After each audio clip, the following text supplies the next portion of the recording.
జెన్యున్గా చెప్పాలంటే ఇతర రాష్ట్రాల్లో ఉండే శాలరీస్ని లెక్కేసి ఇక్కడ శాలరీస్ లెక్కేస్తే ఈరోజు పెంచాల్సిన అవసరం లేదు, ఈ రోజుకే మనం ఎక్కువ ఉన్నాం. అయితే శాలరీస్ వైజ్ చూస్తే ఎక్కువ అనేది నిజమే, బట్ భారీ బడ్జెట్ సినిమాలు కూడా టాలీవుడ్ నుంచే వస్తున్నాయి కదా, ఆ యాంగిల్ ఎందుకు చూడట్లేదు? టాలీవుడ్ నుంచి సినిమాలు వస్తున్నాయి కానీ టాలీవుడ్లో ఉండే టారిఫ్ కంటే ఈరోజు చెన్నైలో ఉండే టారిఫ్ కంటే ఇక్కడే ఎక్కువ ఉంది, బాంబేలో ఉండే టారిఫ్ కంటే ఇక్కడే ఎక్కువ ఉంది. అయినా మనం ఒక సిస్టమ్ అయ్యాం కాబట్టి ఈరోజు ప్రొడ్యూసర్లో మనం ఏం చెప్తున్నామంటే ఇంకా అది వదిలేయండి, మెడ్రాస్లో ఎక్కువ ఉందా తక్కువ ఉందా, కేరళలో ఎక్కువ ఉందా తక్కువ ఉందా, బాంబేలో ఎక్కువ, ఇక్కడ ఏదో ఉందా కాబట్టి వర్కర్లను చేసి మన వర్కర్లను మనం చూసుకోవాలి. ఎందుకంటే బాంబే వాడితో కాదు కదా మనం పనిచేస్తుండేది, బాంబే వాళ్ళు లేకపోతే తమిళనాడు వాళ్ళు కేరళ వాళ్ళు వచ్చి పనిచేసేది మ్యాక్సిమం ఉంటే 10% ఉంటుంది, 15% ఉంటుంది. అది అంతకంటే చిరంజీవి గారు కూడా ఒక నిర్మాతే కదా, ఆయన మాటల్లో మీకు ఎవరి పక్షాన్ని నిలబడ్డట్లు అర్థమైంది?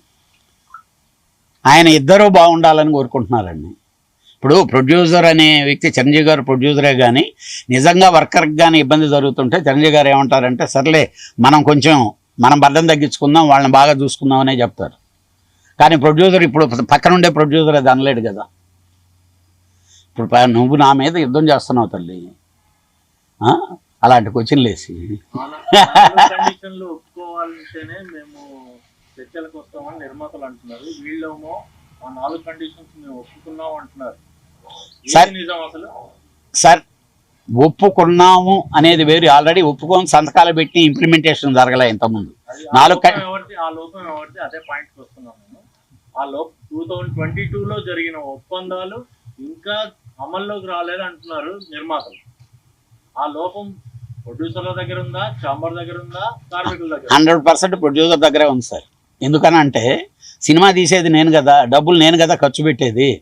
అక్కడ ఉన్న అగ్రిమెంట్ ప్రకారం ఎందుకు ఇంప్లిమెంటేషన్ జరగకపోతే నేను సినిమా నిద్రలేసి నీ పాకెట్లోంచి కదా మనీ తీయాలి. కాకపోతే నిర్మాతల వీక్నెస్ వర్కర్లకి తెలుసు, వర్కర్ల ఆకలి నిర్మాతలకి తెలుసు. సార్ యాక్చువల్గా 2 కండిషన్లు కూడా ఇబ్బంది అయినాయి కాదండి.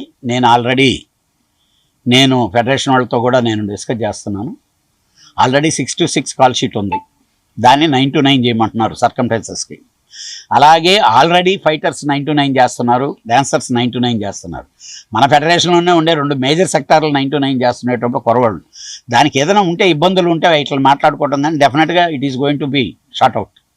అలాగే సండేస్ మ్యాటర్ ఉంది, it is a easiest condition అన్నీ.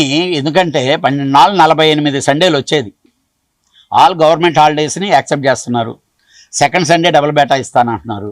కొరవ 3 సండేలు వీళ్ళు పని చేయకపోతే వాళ్ళు పని చేస్తారు కదా, పని లేని వాళ్ళు పని చేసుకుంటారు కదా.